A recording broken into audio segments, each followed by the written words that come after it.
Cześć, ja jestem Instaksiara, a to jest kanał o fotografii natychmiastowej.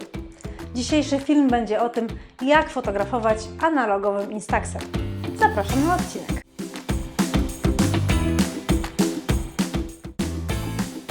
W tym odcinku... Kurde, blaszka. Ten odcinek jest dla osób, które mają swojego pierwszego Instaxa i jest to w pełni analogowy aparat. Mam na myśli modele Mini 9, Mini 8, 11 lub 40, SQ1, SQ6, White 300, White 200, 210. Czyli wszystkie te modele, które nie posiadają ani wyświetlacza, ani nie ma w nich karty pamięci, a obraz powstaje w 100% analogowo, kiedy światło wpada przez obiektyw na materiał światłoczuły. No to jedziemy z tematem. Przede wszystkim moja najważniejsza rada: nie spiesz się. To jest fotografia analogowa, ona jednak wymaga czasu, ona jest ograniczona, ona ma tylko 10 klatek. Także nie spiesz się. Zastanów się, co chcesz zrobić, co ma być na Twojej fotografii. Daj sobie czas, żeby przemyśleć ten kadr. Daj sobie czas, zanim naciśniesz spust aparatu. Niezmiernie istotne w Instaxie jest to, jak go trzymamy. Czyli ja polecam trzymać aparat jedną ręką, a drugą dokładać. Dokładać ją właśnie gdzieś u dołu aparatu. Dlaczego? Przede wszystkim nie powinno się zakrywać ani flesza, ani czujnika pomiaru światła. O ile w tym modelu ten czujnik znajduje się przy obudowie, więc trudno go będzie zakryć palcem. O tyle w innych modelach jak Mini 40 czujnik znajduje się w tym miejscu, więc dużo łatwiej jest go przykryć, co będzie skutkowało tym, że nasze zdjęcia będą prześwietlone. Już pokazuję.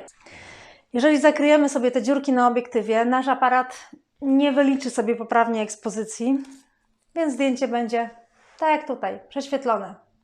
Tutaj niewiele widać. Podobnie na tej fotografii, gdzie zdjęcie jest prześwietlone i wyszło całe białe, co nie było moim zamierzeniem.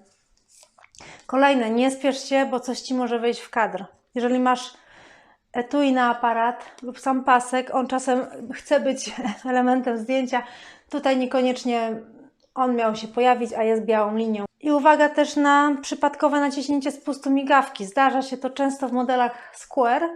Tutaj przypadkowe zdjęcie zrobione SQ6. Dlaczego jeszcze nie warto się spieszyć?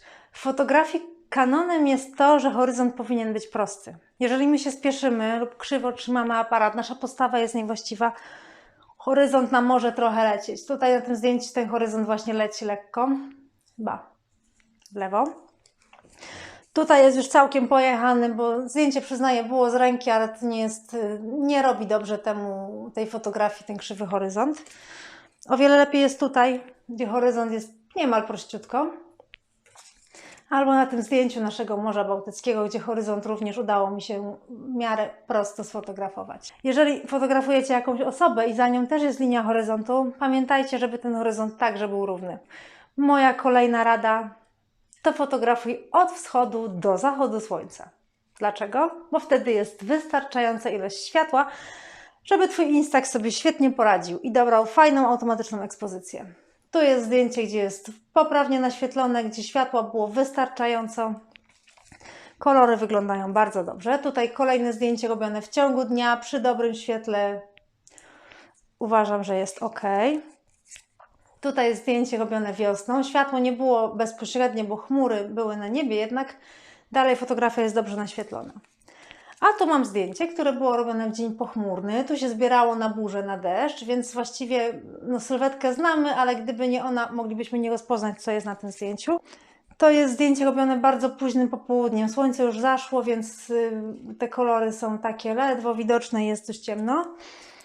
Tu też jest zrobione zdjęcie po zachodzie słońca, praktycznie nic nie widać. Nie polecam. Po zachodzie słońca możemy jedynie liczyć na flash w aparacie. Ważne, żeby to, co fotografujemy, było 1 do 2 metrów od nas, bo taki jest realny zasięg flasha.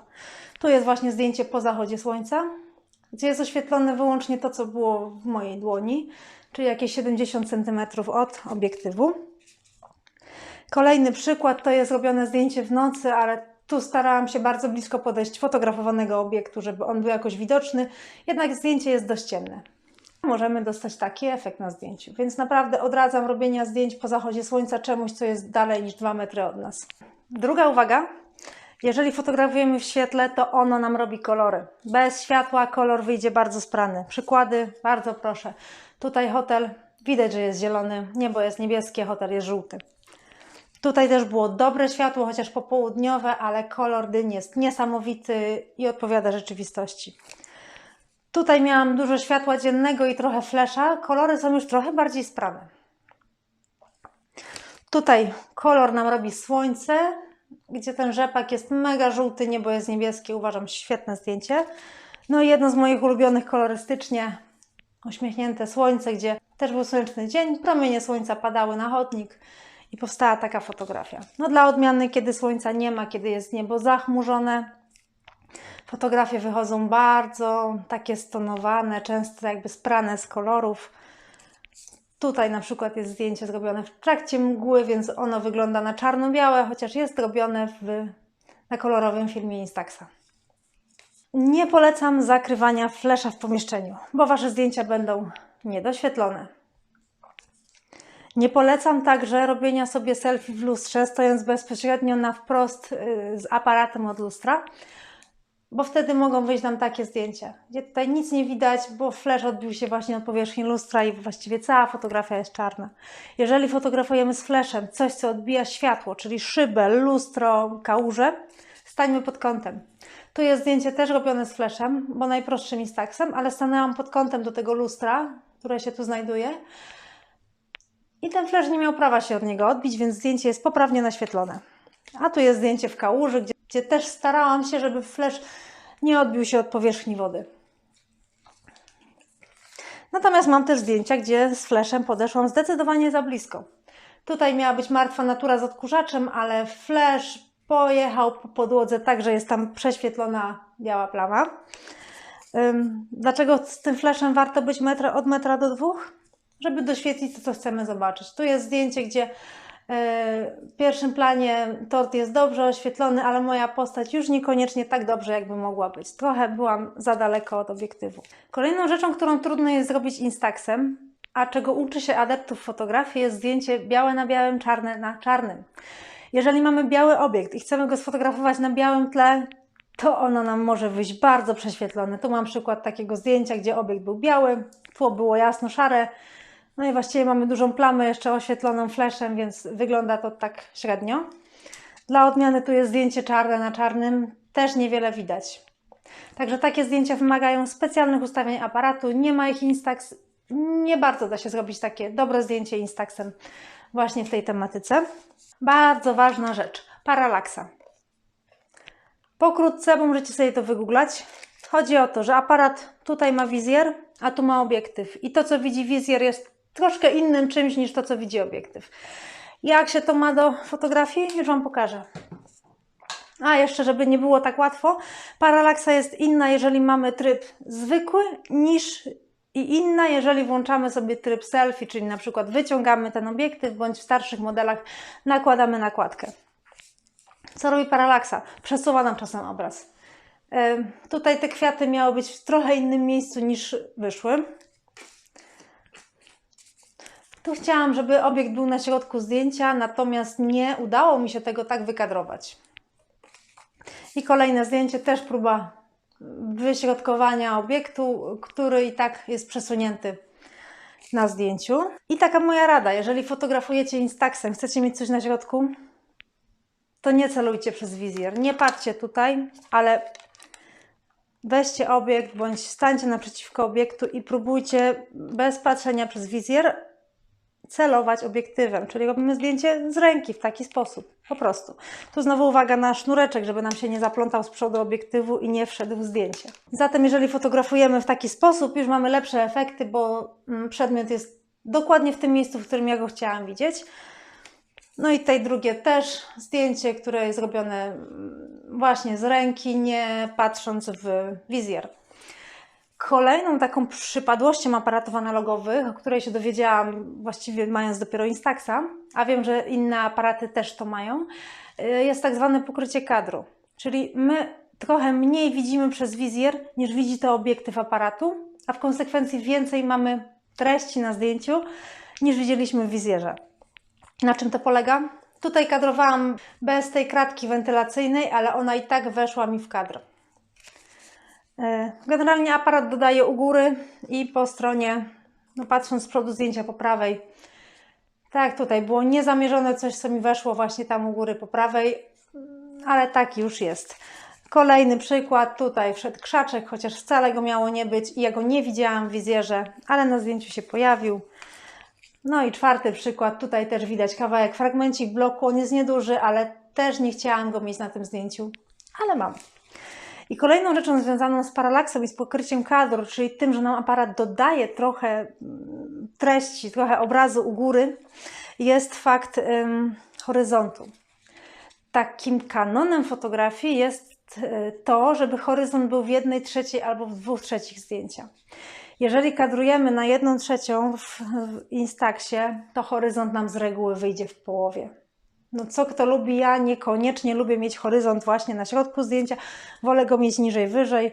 No tu podobna rzecz się stała, horyzont jest na środku.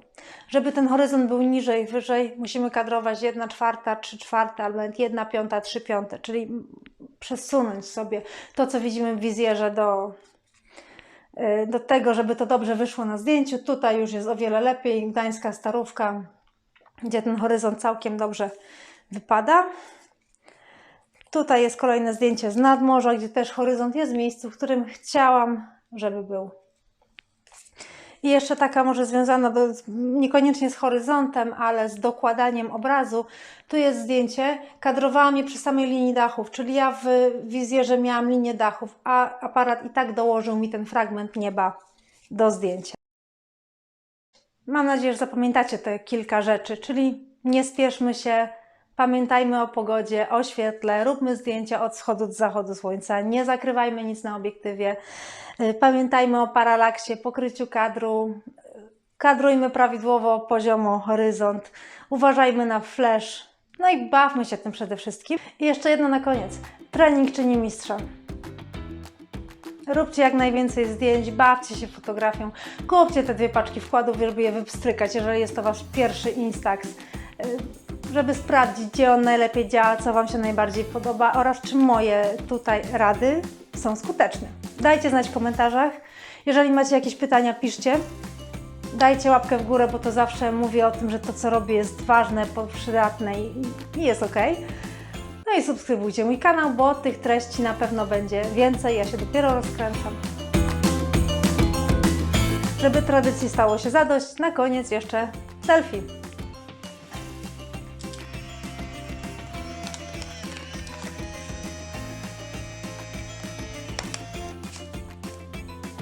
Selfie się już wywołuje, a ja Was zapraszam na kolejne odcinki o fotografii natychmiastowej. Myślę, że to tyle na dziś. No oczywiście, że zapomniałam Wam powiedzieć czegoś bardzo istotnego. Instax ostrzy od 50 cm do nieskończoności.